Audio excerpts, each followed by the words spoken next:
Salut tout le monde, c'est Ethan 1975 et aujourd'hui on se retrouve pour une nouvelle vidéo théorie concernant Shingeki no Kyojin, autrement dit l'attaque des titans.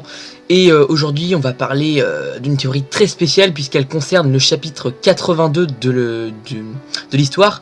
Donc le chapitre 82 qui est sorti récemment en scan. Bon, je vais vous avouer que moi je ne lis absolument pas les scans, je ne fais pas partie de ce côté-là.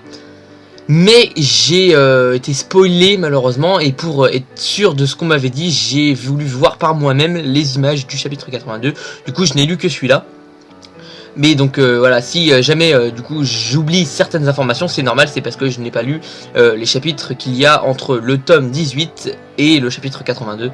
Donc voilà, donc je ne connais pas. Donc je le rappelle que le tome 19 n'est pas encore sorti, hein. Le tome 19 sort en août, donc dans un mois, dans un petit mois. Donc voilà, et on va passer maintenant donc à la théorie. Voilà, donc on commence la théorie dès maintenant. On va commencer par quelques petits rappels. Donc on rappelle que au début, enfin on va dire au début de ce chapitre,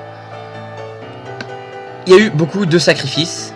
Notamment Erwin qui s'est sacrifié pour que le titan bestial soit mis en déroute entre guillemets par Levi. Donc ça nous fait déjà, on va dire, une cible éliminée. Le titan bestial a été mis à terre. Et d'ailleurs ce qui nous permet maintenant de supposer que le titan bestial pourrait éventuellement être le père d'Erwin. Mais ça on n'en est pas sûr, enfin du moins on n'en est pas sûr à 100%.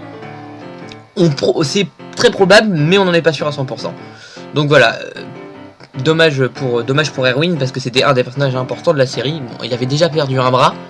Mais alors du coup en plus il est mort, du coup c'est un peu dommage moi je trouve comme fin, du moins pour Erwin.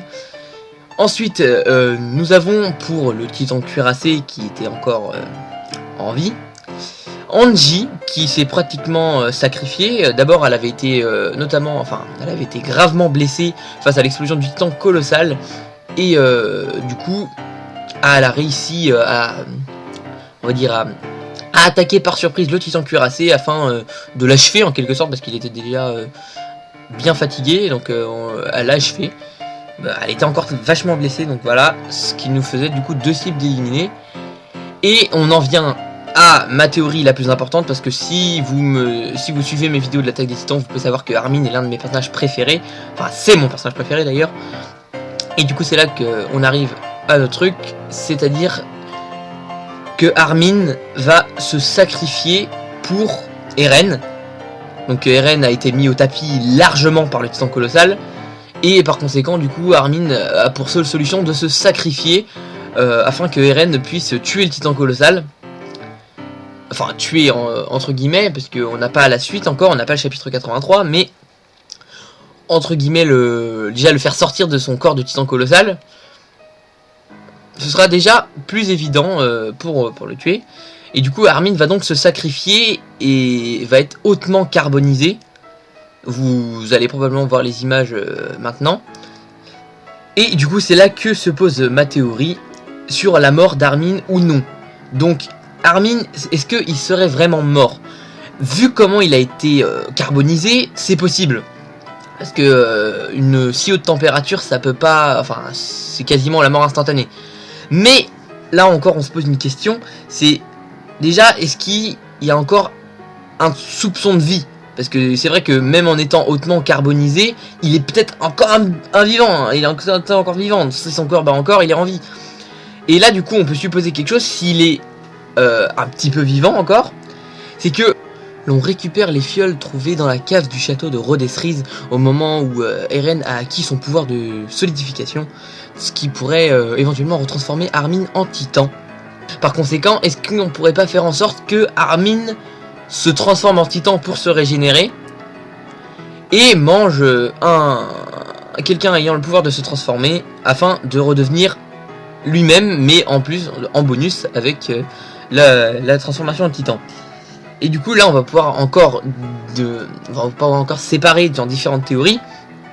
C'est que si Armin avait été vraiment en vie et pouvait encore se transformer grâce aux fioles de Rodesriz, il faudrait qu'il mange donc quelqu'un qui ait la capacité de se transformer en titan. Et là Eren, ce serait pas possible forcément vu que c'est le personnage principal et il pourrait pas se sacrifier pour un personnage secondaire, enfin entre guillemets secondaire. Mais en revanche, on a encore Reiner et Bertholdt qui sont blessés et à qui on voudrait voir disparaître quasiment, parce qu'ils ont fait vraiment beaucoup de meurtres là quasiment, et du coup on pourrait les voir disparaître. Donc peut-être que éventuellement Armin, transformé en titan lambda on va dire, pourrait manger Reiner ou Bertholdt afin de retrouver son apparence originelle, ce qui pourrait être une bonne idée. Et voilà. D'ailleurs c'est la seule vraie idée qu'on pourrait avoir sur Armin, parce qu'il ne peut pas être soigné directement vu les moyens qu'ils ont et le personnel qu'ils ont. C'est pas vraiment possible de le soigner instantanément.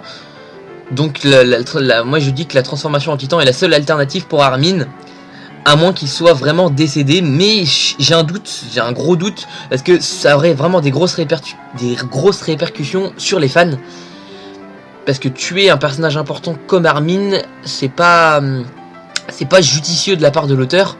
Donc je pense qu'il y a vraiment quelque chose après qui pourrait nous faire repartir dans l'animé, qui pourrait nous faire repartir dans le manga, mais je ne sais pas quoi. Enfin déjà après la mort d'Erwin et la grave blessure de Hanji, ça fait déjà beaucoup de choses, sachant les meurtres précédents qu'il y avait eu au fur et à mesure des tomes. Donc voilà, je pense que voilà, c'est tout pour ma théorie. Donc n'hésitez surtout pas à réagir dans les commentaires à propos de ma théorie. Donc si vous êtes d'accord, ou si vous avez une autre théorie, même si je vois pas tellement quelles autres alternatives il pourrait y avoir, bien sûr lâchez un gros pouce bleu sous la vidéo, ça me fera extrêmement plaisir. Et si vous ne vous êtes pas abonné à ma chaîne, n'hésitez surtout pas à aller y jeter un coup d'œil, pardonnez-moi. Voilà, bon, sur ce je ne vous dirai qu'une chose, salut tout le monde!